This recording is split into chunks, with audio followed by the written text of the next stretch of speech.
Happy New Year to constant listeners of the Far Middle. We have finally arrived to 2025. That's a new year and a new sports dedication to go along with it. Year ends and New Year's, those are times for thinking of what was and what is. Thus, we're going to need a fitting dedication that compares and contrasts. Came across a breakdown of the economics of baseball from the mid-1950s and was just taken with how things were economically back then in baseball versus how they are today. It is a fascinating compare and contrast. So check it out. Back in 1955, the New York Giants, and it was the New York Giants back then, they released financial data from their prior year, 1954. And that data were analyzed to break down revenues and outflows. Now, 2/3 of the team's revenues in 1954 consisted of gate admissions, ticket prices basically. Only 18 cents of every dollar of revenue came from radio and TV rights. 11 cents of every dollar came from concessions. So back then, it's pretty simple. If you didn't draw fans to get butts in those seats, the team wasn't going to survive as a financial going concern. The outflows, when you exclude profits, they, I think, were even more interesting than the revenues. Only 30% or 30 cents of every dollar went to player salaries. 20 cents of each dollar was put into scout and farm systems, which were sort of the R&D of pro baseball. And another 20% flowed to maintaining ballparks and stadiums. 15 cents went out to front office staff salaries, 10 cents to travel costs during the season. And then the nickel that's left, the last 5 cents, went to marketing and public relations. Now, again, those outflows exclude profit, if any. It wasn't a given that you were going to be profitable in Major League Baseball in the 1950s. And understand, baseball was not big business back in the 1950s. The Giants needed about $2.5 million of revenue to break even each year. And team payroll for the Giants was less than $1 million. And that's a team that had Willie Mays, mind you. Now, today, things have changed massively in magnitude and proportionality. The Giants today, they rake in over $140 million in TV revenue alone. Ticket sales are about $90 million. Total revenues are over $400 million. And the Giants' payroll, it's north of $200 million, which means it's about half of total team revenues. And much of that payroll, by the way, is guaranteed money under contract. Yeah, Major League Baseball today, it's big business with big stakes. 1954 and today. New York Giants to San Francisco Giants. Small business to big business. A fitting contrast of what was and what is as we closed out what was 2024 and what will be 2025 and beyond. Our year-end start of year episode 189 dedication is to the starkly evolved economics of pro baseball. That sports dedication fits nicely into this week's theme, discussing a question many pundits are out there asking and assessing toward a year-end and start of a new one. What or who were the biggest winners and losers of the past year? And what does it bode when one looks forward into the next year? Now, certainly 2024 didn't play out well for everyone and everything. And it wasn't a losing proposition for everyone either. There are fronts that look to be areas of increasing focus in 2025 and beyond for both societies and nations. And there is good news in that if you look close enough. So let's roll through some of those growing fronts of focus using our traditional far middle connections from one topic dot to the next in homage to Dr. James Burke and his docu-creation Connections. We'll make our first connection from how salaries of players in baseball went from a significant but manageable portion of team revenues back in the 1950s to the single biggest share of expenses today in the big business that is MLB, to how over a similar period of time, government program entitlements, they've run away with a lion's share of the taxpayer dollar.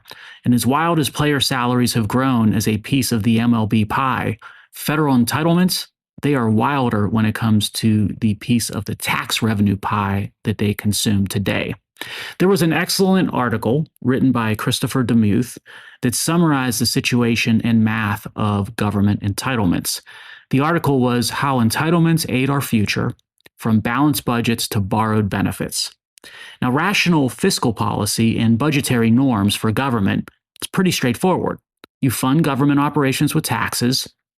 You borrow, you take on debt only for long-term vital investments or to manage short-term emergencies such as wars, and then you whittle down whatever debt balance you ran up during those exceptions and emergency times through modest budget surpluses and economic growth. Now, it used to work. It always worked, frankly. It's how Thomas Jefferson was able to finance and make the Louisiana Purchase. It's how Ronald Reagan built up the military to defeat the Soviet Union. But Reagan was sort of a recent exception during his time, because decades before his rise to the presidency, things changed with deviating from those fiscal and budgetary norms that work so well during our history. Much of it started with Franklin Roosevelt's presidency during the Depression and World War II. He set the norm for presidents and Congresses to come, which was regularly outspending, running up federal government deficits. Then many presidents after FDR, they added to the habit of regular outspending and massive public investments, many of which those public investments have proved to be failures. All of this ran up debt to a pace and magnitude that our forefathers would have found unfathomable. But the bulk of the contribution to an unsustainable fiscal and monetary path that we had set upon and now find ourselves in can be attributed to out-of-control entitlement spending. It applied a philosophy of pretending that there were silver bullets and free lunches. The government spending did not reflect the need to make choices and trade-offs. The moral responsibility under this false premise, it went from a balanced budget in government to continuous deficit spending in government, a 180-degree shift in what was noble management of the national treasury. And now we see ourselves in dire fiscal straits. $34+ trillion in debt, multi-trillion dollar annual deficits, and now off-balance sheet entitlement commitments and responsibilities that make the frightening math become outright terrifying. These realizations are starting to manifest, and they did so throughout 2024, including the presidential election, even though neither party or presidential candidate talked much about it. If anything, both Trump and Harris pretended the problem didn't exist. But that was election time, and now as we enter 2025, it is governing time, at least for President Trump and Congress. And although I doubt we will see any changes or reductions in benefit to current recipients, I'm betting that you will see action on attempts to arrest spending to current levels and then to grow the economy so the entitlements become a smaller portion of the total budget pie. It's an absolute must if we want to avoid government default and economic calamity. So 2024, I believe, marked a bit of a subliminal end to pretending that infinite growth and entitlement spending, it can go on unabated. That belief was a loser looking back over the past year and when facing the clinical math. In a relatively short period, America's leaders will prove whether I was correct or not in that assumption, and boy, I hope I am right. I mentioned one of the ways to return to fiscal and budget normalcy with our federal government is to spur economic growth so that entitlement spending becomes a smaller piece of the overall economy and tax revenue base, which makes a nice connection to our next topical thought, something that suffered a significant setback in 2024 and may face tough times in 2025 and beyond, and that is overbearing and oppressive government regulation. Freedom of the private sector to create and keep value might be experiencing a new morning in America. I'll give you one example to illustrate how ridiculous things have become with respect to government regulation. It deals with the topic that will be front and center with the Trump administration's economic policy: tariffs. A key document regarding tariffs is the Harmonized Tariff Schedule of the United States.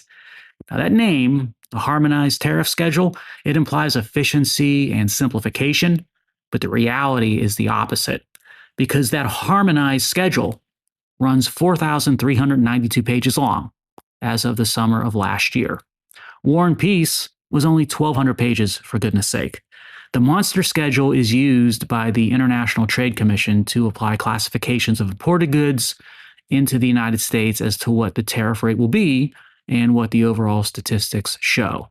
This harmonized schedule, so to speak, has 22 sections and 99 chapters. But before even getting to the first section, the document has roughly 900 pages of notes and rules for interpretation. That's the introduction.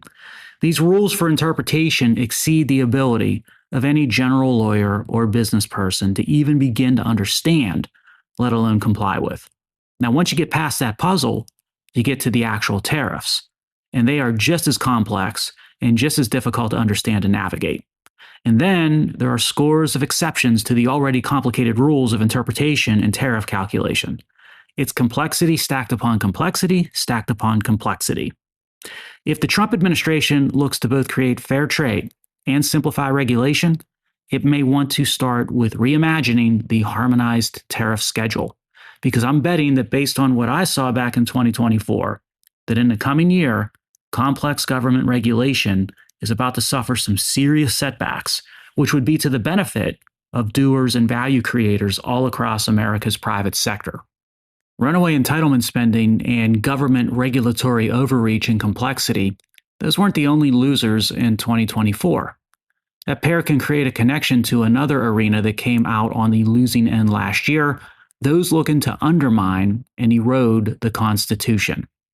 Yes, anti-constitutionalists, they didn't have a good year in 2024, and it could get worse in the next few years. The Constitution is on the rise. It's always good to have a reminder of the genius of the Constitution and respecting its simple meaning. In 1926, President Calvin Coolidge summarized such benefits in a speech that he gave.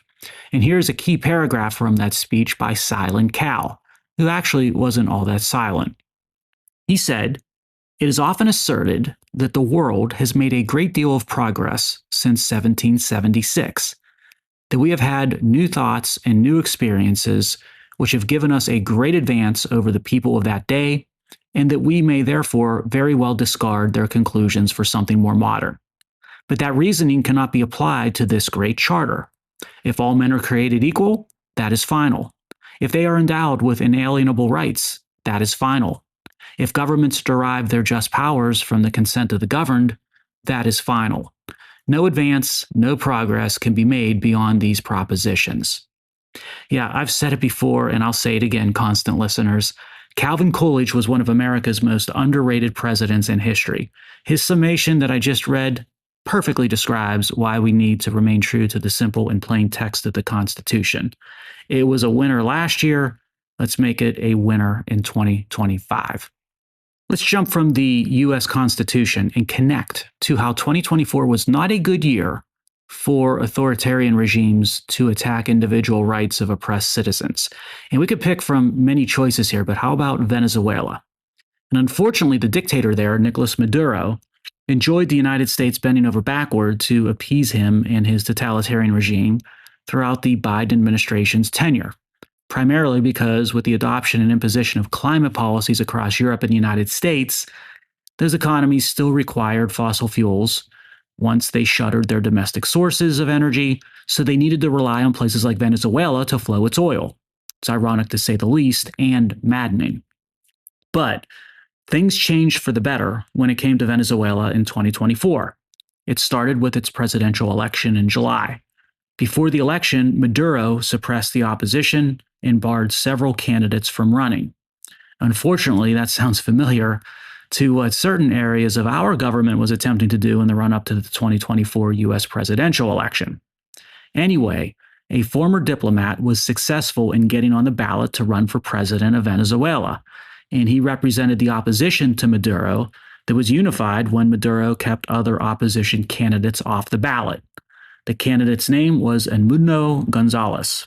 Now, Gonzalez beat Maduro by a wide margin, and all credible international election observers agree with that. But this being Venezuela, and Maduro knowing that the United States would not hold him accountable, he simply refused to acknowledge the election. What he did was to violently crack down on protest and dissent after the election. 2024 once again exposed the ugly reality of leaders like Maduro in places like Venezuela. Yet it presents a losing proposition for such totalitarian regimes, because the exposure for all to see, coupled with America's newfound leadership on the geopolitical stage, as well as its new logical return to energy independence and the rejection of imposition of draconian climate policies, all those things mean that 2025 is not going to be a year that bodes easy or well for people like Maduro. And the same can be said for Iran and other totalitarian regimes. Thus, if you are a fan of Republican democracy and the rights of the individual, what happened in 2024 and what 2025 offers They present an opportunity to enjoy the application of our constitutional values across places and peoples that and who have hungered for such rights for a long, long time. Last year wasn't just a bad year for dictators in Venezuela. We can construct the connection to how it was also a high watermark for dictators stoking global conflict. The lack of American leadership on the global stage that stoked the fires of war in places like Ukraine. Yet last year offered several setbacks for those wishing for a continuation of a war in Ukraine. And this year may present a legitimate window for achieving lasting peace and one that reflects an unassailable reality for Russia, Ukraine, and Europe. I've intensely followed the Russia Ukraine conflict through the past several years. It's been fascinating, a lot of innovation that was occurring militarily, but it's also, of course, incredibly impactful to the future of a wide portion of the world. And a crucial aspect of this conflict that most Americans don't realize is the historical background and context that it sits within. Russia views Europe historically as its sphere of influence, and it views Ukraine, or at least a very wide portion of it, as its own territory. And nothing's going to change that perspective and the desire of Russia, led by Putin, to see that through. Now, that history, its history, it predates Putin. In the 1990s, President Clinton was posed a question by Russian President Yeltsin, which was, why don't we agree that Russia can have Europe while the United States gets the rest of the world? I'm paraphrasing, but that's effectively what Yeltsin asked Clinton. And I think I do have the specific phrasing here. Yeltsin said, I ask you one thing, period. Just give Europe to Russia. The U.S. is not in Europe. Europe should be the business of Europeans. Russia is half European and half Asian. Then Gorbachev echoed Yeltsin's thoughts a few years later. He would reference our common European home when speaking to Europeans in the West. And Yeltsin and Gorbachev were channeling Russian doctrine and views towards Europe going back to Stalin. It bears reminding, a lot of people forget this, that Stalin and Hitler struck a deal in the 1930s, what famously became known as the Nazi-Soviet Non-Aggression Pact. But what the pact agreed to was that Russia and Germany would invade Poland, divide it between them, and then the Soviet Union would take Finland and the Baltics. That's not a non-aggression pact. That's an aggression pact. Putin thinks the same way Stalin, Yeltsin, and Gorbachev did on this issue. And of course, Ukraine used to be part of Soviet Russia, making it even more strategic to Moscow. Putin and Russia are not going to walk away from Ukraine by ceding back territories that it bled to capture. In the eastern part of Ukraine, including Crimea, that's not going to happen. Russia is suffering horrible losses against Ukraine, which, by the way, it vastly outnumbers and is out-equipped. It basically has better equipment and technology than Ukrainians can deploy. So there's no way Russia will be able to defeat NATO under a conventional war. It's not going to happen. NATO would make short order of Russia on the conventional battlefield. But if the war in Ukraine continues, or if NATO directly confronts Russia in Ukraine, Russia, because of its tactical disadvantage to NATO and its need to absolutely save face in Ukraine, will have to resort to more severe and escalating options, like the use of nuclear weapons. Not good. Now, many experts argue that this is the very reason that a total defeat of Russia in Ukraine is required. I think that's flawed logic. Russia's not going to use nuclear weapons and risk nuclear annihilation unless the very existence of Russia is on the line. And there's only two scenarios from Putin's perspectives where that would exist. The first would be NATO engages in a nuclear attack. And then the second would be NATO and the US, they engage Russia with conventional tactical military confrontation in Ukraine to kick them completely out of the territories they currently occupy. Either, from Putin's perspective, would pose an existential threat for himself and, as far as he's concerned, for Russia as well. I think the incoming Trump administration understands all of this, which is why I believe you will see a push for peace and ceasefire in Ukraine, and that Ukraine will continue to exist as an independent nation, that its devastated infrastructure and economy will be rebuilt, but Ukraine might not become part of NATO, and Russia will certainly continue to hold those eastern parts of the Ukraine and Crimea that it bled hundreds of thousands of troops to acquire. Hey, it's far from perfect. and it is far from morally just. But it is without a doubt the only realistic option that does not lead to massively higher casualties, that stops the slaughter, and that prevents things from escalating into extremely dangerous levels beyond Ukraine to the wider map.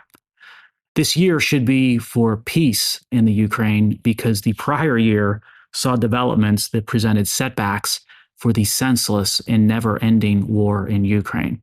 Interestingly, the United Nations was supposedly designed to deal with and de escalate situations like the war in Ukraine, but the UN, unfortunately, is morally bankrupt, and the world's better off without it than with it under its current configuration. And that leads into our next connection, discussing how last year was a losing year when it came to the credibility of the United Nations. I could pick from numerous examples of why that is so, but I'll focus on a single great illustration: Israel's conflict against Hamas. The UN has an agency under its umbrella known as the Relief and Works Agency for Palestine Refugees in the Near East, and its acronym is UNRWA. Well, the United Nations, in the second half of last year, revealed and confirmed that some of that agency's staff participated in the October 7th massacre of innocent Israelis and Jews by Hamas. Technically, the United Nations made the admission, but should be pointed out, the UN was forced to probe its agency only after Israel exposed what was going on. The report was conducted by the Internal Audit Office of the UN, and it came with some troubling caveats. First, it investigated less than 24 staffers that Israel identified as terror participants, far from exhaustive or wide-ranging. And out of the 19 staff investigated, the probe found 9 were likely or highly likely to have joined in the Hamas attack. The UN said it was not able to find corroborating evidence against the remaining 10. Now compare that to what Israel alleged, that at least 1,200 UNRWA employees had ties to Hamas or other terror groups. Now that doesn't matter to the United Nations. It's closed its probe, and it plans to move on without any further investigation. Who funds the UNRWA, you might be thinking? You guessed right if you said the United States and European governments do. We shouldn't just stop funding the UNRWA. We should stop funding the UN until it can demonstrate material reform consistent with its original charter. Last year proved to be a bad year for the United Nations. Let's hope it takes that as a warning to improve its reputation and standing this year. But I'm not holding my breath. That's why a stop in funding might be a much needed additional push. Well, with the new 2025, it's 1 for the money, 2 for the show, 3 to get ready. Now go, cat, go. We do have to go, but first, I just recited the opening lines of the groundbreaking rock and roll song Blue Suede Shoes, which was released around this time of year in 1956, but not by Elvis, as most rock fans think. The Elvis version was released later in 1956. The original version was by Carl Perkins, a guy who was a rock innovator and founding father, and who most music fans today forgot. There are 2 different accounts about the origin of Blue Suede Shoes. One version says that Johnny Cash might have played a role in its creation. In 1955, Perkins, Cash, and Elvis were touring the South, and Cash told Perkins of an airman he served with in the military in Germany who had referred to his military regulation airman shoes as blue suede shoes and insisted that no one step on them or scuff them. Cash suggested to Perkins write a song about the shoes. Now, in another version of how the song came to be, Perkins was playing a dance and noticed a couple dancing near the stage. And between songs, he heard the boy scold his partner, don't step on my suedes. Looking down, he saw that the boy was wearing blue suede shoes, and one had a scuff mark. And Perkins was amused to see that the boy cared more about his shoes than the girl, and he began working on a song about it that night. We don't know for sure which version is accurate, but we do know that Blue Suede Shoes, a song most people today associate with Elvis, was the creation of fellow rock and roll founding father Carl Perkins. Have a great week to start a great year. Avoid stepping on others' shoes, but do make sure you stay connected to that far middle.